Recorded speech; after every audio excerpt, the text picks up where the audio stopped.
Hello বন্ধুরা, আমি চলে এসেছি আমাদের সরিষা ক্ষেতে।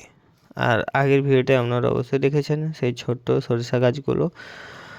আর এখন দেখবেন কেমন সেই ছোট্ট সরিষা গাছগুলোতে ফুল এসেছে, আর ফুলে ভরে গেছে পুরো জমিন।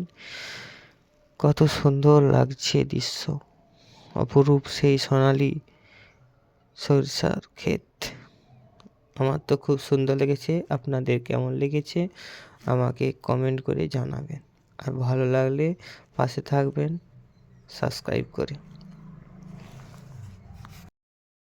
जैसे दिल को मोहब्बत दिल भर से हमें ऐसी मोहब्बत है तुमसे। अब तुम भी कहो ना कुछ हमसे। सावन को मोहब्बत बादल से, आंखों को मोहब्बत काजल से।